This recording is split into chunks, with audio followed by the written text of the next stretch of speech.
Seberapa penting alat kelamin untuk beberapa hewan?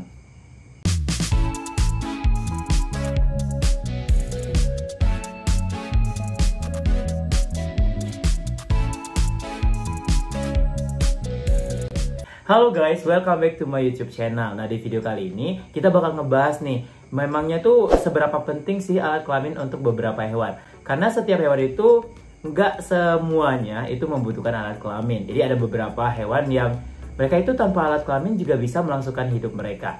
Nah, kalian penasaran nggak apa aja? Ayo kita bahas bersama aku, Adam Jurnal. Oke, kali ini kita bakal ngebahas tentang ada 3 hal nih yang bakal gua bahas. Yang pertama, itu adalah hewan yang sangat membutuhkan alat kelamin untuk melangsungkan kehidupan mereka. Atau kalau nggak ada alat kelamin itu mereka nggak bisa berkembang biak gitu. Terus yang kedua, ada beberapa hewan yang alat kelaminnya itu ada atau enggak itu ya it's okay gitu. Jadi mereka kalau ada alat kelamin ya boleh gitu, kalau nggak ada alat kelamin juga boleh, karena mereka ada atau tidaknya alat kelamin itu bisa melangsungkan kehidupan. Terus yang ketiga itu adalah kita bakal ngebahas juga beberapa hewan yang tidak punya alat kelamin. Jadi dari mereka lahir sampai mereka mati itu bahkan mereka nggak sama sekali punya alat kelamin. Oke, yang pertama kita bakal ngebahas ada beberapa hewan yang harus punya alat kelamin. Nah, mungkin kalian udah tahu semua lah. Jadi ada beberapa hewan ini tuh misalkan kayak kita nih manusia. Manusia itu termasuk ke dalam hewan juga ya, karena kita dalam satu kingdom yang sama, yaitu Animalia. Jadi kalau misalkan ada teman kalian yang bilang kita kan sama kayak yang lain, kita itu hewan gitu. Jadi kalian ya harus menerima kenyataan kalau kita itu masuk ke dalam kingdom Animalia. Dan kita manusia itu harus ada alat kelamin untuk penetrasi, untuk memberikan ya atau mendonorkan sperma itu ke dalam sel telur biar bisa terjadi pembuahan. Kalau nggak ada alat kelamin itu susah guys. Tapi sebenarnya bisa juga sih dilakukan secara in vitro di luar rahim. Tapi itu kan salah satu rekayasa kemajuan gitu loh, kemajuan teknologi yang mungkin kalau secara alami itu kita nggak bisa melakukannya kalau pembuahan di luar itu. Kecuali kalau misalkan beberapa hewan yang lain. Tapi untuk manusia itu pembuahannya biasanya internal. Nah, jadi manusia itu harus punya alat kelamin. Kalau nggak ada alat kelamin, mereka nggak bisa melangsungkan kehidupan mereka. Nah, terus hewan selanjutnya sama nih, kita banyak banget ketemu kayak ada kambing, terus ada sapi, kerbau, harimau, tikus, kucing, anjing, dan lain-lain. Pokoknya semua hewan yang kita bisa lihat dalam kehidupan sehari-hari dan kita juga sering melihat mereka kawin gitu. Berarti mereka juga sangat membutuhkan proses perkawinan. Karena kalau nggak ada perkawinan, mereka nggak ada kelamin, mereka nggak bisa berkembang biak. Jadi hewan-hewan yang aku sebutin tadi itu merupakan hewan yang sangat membutuhkan alat kelamin. Oke, yang kedua kita bakal ngebahas tentang hewan yang dia itu setengah-setengah nih. Jadi ada atau nggak ada alat kelamin untuk mereka itu suatu hal yang it's okay gitu. Jadi kalau misalkan ada alat kelamin mereka pakai, tapi kalau nggak ada alat kelamin mereka tetap bisa melakukan proses perkawinan.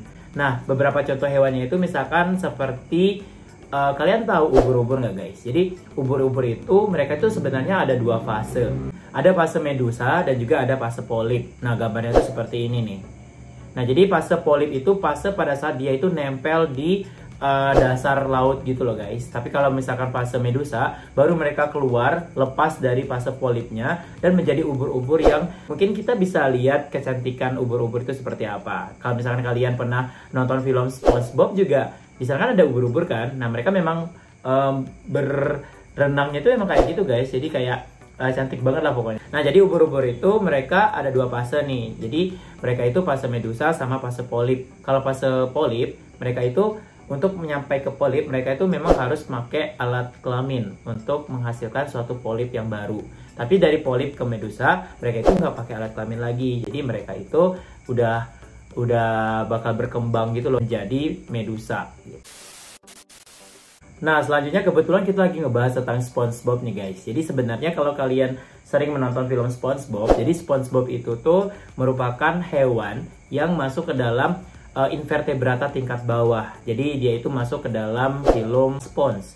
Dan mereka itu memang dalam bentuknya itu memang kayak sponge gitu. Dan karakter yang dibentuk dan yang kita saksikan itu adalah SpongeBob. Nah, jadi spons itu, mereka itu bisa melakukan perkawinan ada dua nih, bisa secara seksual dengan secara aseksual juga mereka bisa. Nah, jadi mereka itu kalau misalkan dalam keadaan tertentu, mereka bisa melakukan proses perkawinan secara seksual. Tapi kalau misalkan lingkungannya itu tidak mendukung, mereka bisa nih melakukan perkawinan secara aseksual. Nah, aseksualnya itu dengan cara fragmentasi, guys.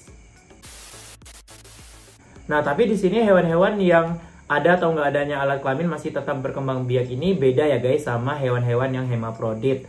Hemafrodit itu maksudnya adalah mereka itu dalam satu dalam satu tubuh itu punya dua alat kelamin. Jadi mereka bisa jadi betina dan juga bisa jadi jantan. Jadi mereka bisa switch gitu loh. Nah, kalau misalkan kalian kepo hewan-hewan yang hemafrodit itu apa aja, videonya bisa kalian tonton di sini ya guys. Nah, yang terakhir kita bakal ngebahas hewan-hewan yang tidak membutuhkan alat kelamin untuk proses perkawinan atau proses untuk berkembang biak. Nah, contoh hewannya itu adalah planaria nih guys. Kalian tahu nggak planaria itu apa? Nah, planaria itu masuk ke dalam suatu golongan yang cacing-cacingan gitu loh guys. Kalau bentuknya itu seperti ini. Nah, planaria itu bisa melakukan proses pembelahan. Jadi, kalau misalkan kita potong nih bagian-bagian tubuh dia, jadi setiap bagian tubuh dia itu bakal membentuk satu individu yang baru. Berarti mereka nggak butuh alat kelamin nih untuk melakukan proses perkembangbiakan untuk menjadi spesies yang baru. Nah, tapi aku mau nanya nih guys, kalian tahu nggak sebenarnya itu ada loh beberapa hewan yang sama sekali itu nggak punya penis gitu dalam tubuh mereka. Kalau misalkan kalian tertarik dengan beberapa hewan yang tidak punya penis, itu kalian bisa tonton di sini ya guys. Nah, jadi itulah tadi nih beberapa informasi mengenai seberapa penting sih alat kelamin untuk beberapa hewan. Jadi intinya adalah alat kelamin itu merupakan salah satu organ yang paling penting di dalam tubuh suatu makhluk hidup. Tapi tidak semua makhluk hidup itu membutuhkan alat kelamin. Karena ada beberapa yang nggak ada alat kelamin juga mereka tetap bisa melakukan proses perkembangbiakan untuk membentuk suatu individu yang baru. Oke, kalau misalkan kalian suka sama video seperti ini, jangan lupa untuk like, comment, share, dan juga subscribe channel YouTube aku ya guys. Terima kasih sudah menonton. See you on the next video. Bye-bye.